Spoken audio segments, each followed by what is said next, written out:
Our first panelist is a good friend, and it's a very distinguished Cuban and Cuban-American historian and scholar, Juan Antonio Blanco. He is currently he's actually executive director for the Center for Latin American and Caribbean Initiatives at MDC, Miami-Dade College. He's a former Cuban scholar and diplomat, former Cuban government official who has been in Miami, first went to Canada and then came to Miami, I think several years ago. Thank you very much for being here. Thank you. Juan Antonio Blanco. Well, my friend Brian here made a lot of provocative questions, but something I learned a long time ago is don't let yourself be provoked by the CIA. So, so what I'm going to do is the following. I would like, instead of addressing those issues that he raised, which are very concrete, and I think that eventually we can engage in that kind of conversation later, I would like to, after all, I'm a historian, I have to pay for that.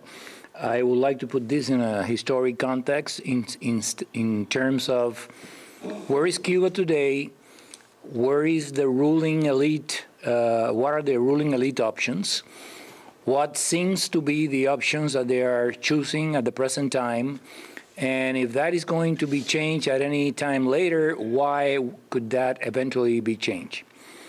The first thing that I would like to say, which maybe it's obvious, but it's not bad to remember, is what is Cuba today? Cuba is simply a poor country, technologically backward, and located in the very margins of a new digital age and the globalization and knowledge economies. I listened very carefully to all the interesting data that was provided to us by our presentations in the morning. I would like to add to that a couple of things. One, in 2011, the internet connection speed in Cuba was less than 95 kbps, which is the second place, worst case after the Mayotte Islands in the world. So the speed of internet was the worst in the world after the Mayotte Islands. That's very important if you're thinking about where is Cuba in the modern economy? Where is Cuba in terms of moving ahead? As a historian, again, let me remind you a little interesting anecdote or data. Why did Cuba prosper so well in the 20th century? Even in the 19th century, at the end of the 19th century? Because the rebellion of slaves in Haiti sparked fear in the Creole elite, in the Cuban Spanish at that time, Creole elite in Cuba, who owned the sugar mills and most of their agriculture, and they decided that the only way to avoid another rebellion in Cuba, which was at that point reflecting a demographic imbalance between the black population, the slave black population, and the white population, was to embrace the latest technology available that was coming out from Europe, from basically Great Britain, and introduce it in the sugar industry. So Cuba was one of the first countries in the hemisphere to have a modern economy. And it had a modern economy because there was this vision of embracing technology to avoid a rebellion. At this point, we are facing the opposite situation. We have an elite that fears technology because they fear rebellion. And the result of that is that Cuba is becoming every time more backward in terms of what is happening in the global economy and in the information economy. Another thing that just came out a couple days ago is that there is something called Institutional Quality Index. The report of 2014 of the Institutional Quality Index reports that Cuba's market institutions and political institutions are among the 5 worst in the hemisphere. Now, mind you, in the modern approach to, in the modern school of thinking about development, you know, there was a time that people thought that geographical factors were the decisive factors. In other times, there were other factors that were privileged to that. Well, currently, most sociologists and demographics and economists agree that the quality of institution is a decisive factor, if not the only one, for generating development. Well, if the institutional quality index of this year is right, Cuba ranks among the 5 worst situations in Latin America. So keep those two, and then a third one. If we're talking about a new digital age of information and knowledge economies, Cuba has another problem, and that is the flight of human capital. Yes, we have not seen another major one-shot, let's call it that way, exodus like Mariel or Camarioca or whatever. But at this point, almost 30,000 people are leaving the island every year. Most of them are young and professionals. So what we are seeing today is not only a country that lacks the necessary financial capital to reconstruct itself, as it was very well portrayed by our speakers in the morning, but also a country which, whenever decides to finally face the connection to the global economy in a competitive manner, would have a problem with this current flight of human capital. I'm terrible with technology. I talk about technology all the time, but I'm not very good at it. Now, I would like to make you reflect on this. The main ultimate goal for the Cuban elite, and I'm going to refer to what I believe is an elite, is to ensure the capacity to remain in power and to transfer it to their designated successors. This is something that was brought up by somebody in the audience, that they were thinking only about their own interest, which after all is natural. Everybody thinks after their own interest. Now, the main aspiration of most Cubans today is to live in a modern, prosperous, and open society. Make a note that I have avoided to put a label, an ideological or political label, capitalist, socialist, or whatever. They just want to live well. They want to have a future. They want to prosper. And they don't want to have a political commissary, looking over their shoulder to see what they write, what they're watching, or who they're dealing with, or whatever. So they want a more transparent society. They want basically what we would call a democratic society with human rights. They don't define it in those terms, but somehow what they want would require to have that type of society. Then I don't think that the first goal is compatible with the second, unless instead of updating the current regime, there is a regime change. Now, I want to talk about what I understand by regime change and what I understand by regime. By regime change, I'm not saying let's send the 82nd Airborne Division. That's not what I'm saying. And by regime, I'm not saying that we are talking about only a group of people or a particular group of a team of government, or even an autocratic type of regime. Regimes are, this is another type of definition which is very much used in social sciences, a set of particular institutions, values, normatives, norms that frame the type of society in which you live, that frames the limits and the possibilities within that particular society. So from the current regime, which obviously is totalitarian, you can still have a regime change to a still non-democratic type of regime or to a democratic regime. Now, from those three options, changing to a non-democratic regime, but with more market, with more economic rationale, like the one they have in China, in Russia, or in Vietnam, even if it's run by oligarchs or gangsters, they have not made that decision yet. They want to keep on basically where they are.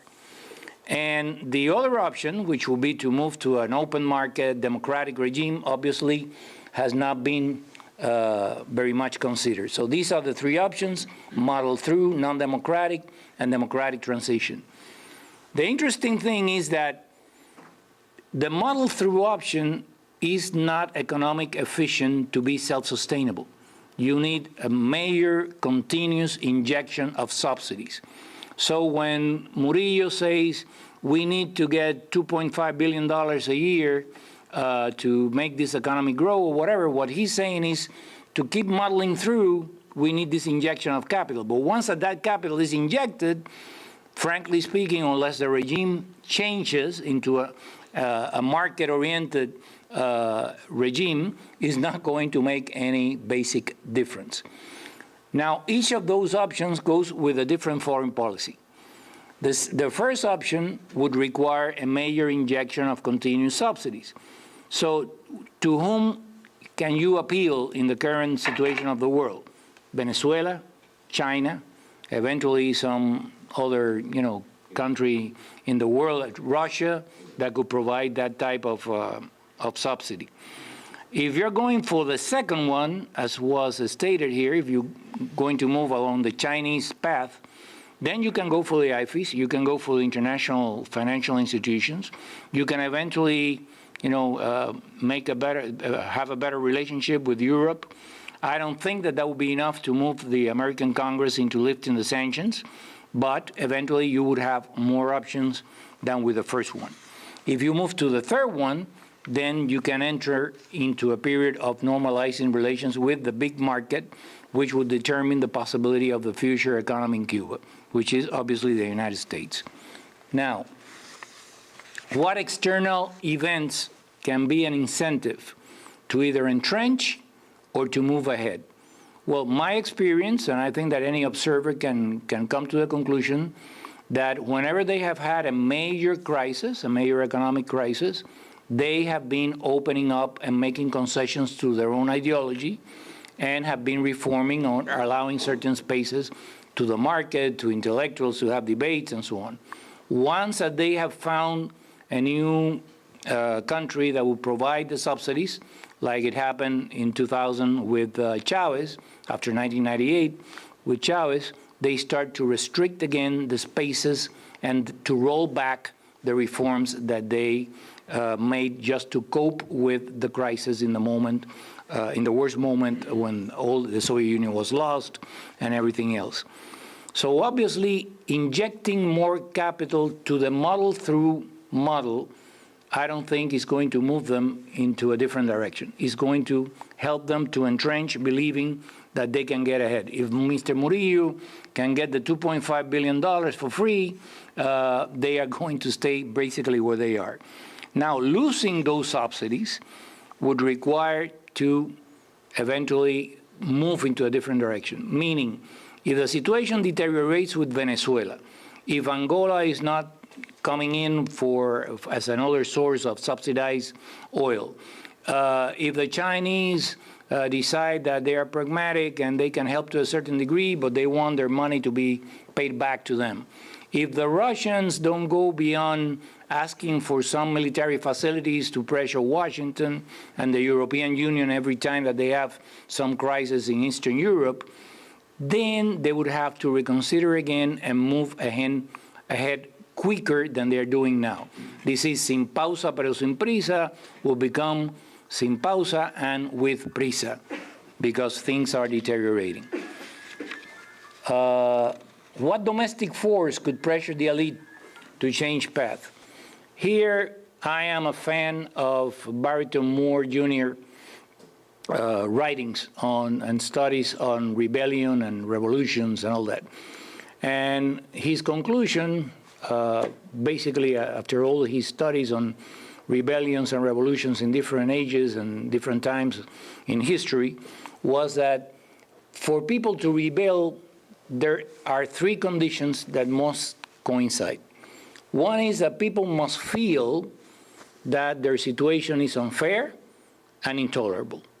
Second, people must believe, right or wrong, but they must believe that there is a way out that is believable and cost-effective, that maybe some sacrifices have to be done in the way, but that is an effective, viable, feasible, believable alternative to the conditions that they are in. The third one is a spark. an event that would eventually transform what have been bystanders into activists for change. So my question is, in terms of the opposition, of the dissident movement, of the exiled community, where do you think that we're standing in terms of those three conditions? In my opinion, a lot of attention have been paid to the first and third, very little to the second. Doesn't mean that different groups have not put forward different programs, different proposals, but they have not been persuasive enough for the bystanders who already believe that they are living in an unfair, intolerable situation to do something about it. Thank you. Very good. Thank you. What are the odds? What are the odds that in the next, say, 2 or 3 years, that those three things could coincide? The odds are always there because the second one have to do with creativity and with the capacity of the forces that would like to forge another path, the third option, to go around and rally the resources that are necessary to finance the transition. And I'm not saying subsidize the transition, I'm saying to finance the transition. But there must be a believable option there, saying, let me give you an anecdote very quickly. When Clinton announced sometime in the 90s that if Cuba would take the path of reform, democratic reform, he estimated that almost immediately, $5 billion would come into the island in the form of aid or investment or whatever. The elite went crazy because they didn't know how they were going to respond to that, particularly at a moment that people were hungry, literally going hungry in the streets of Havana. So that's what transformed a bystander into an activist. Okay, thank you very much, Juan Antonio.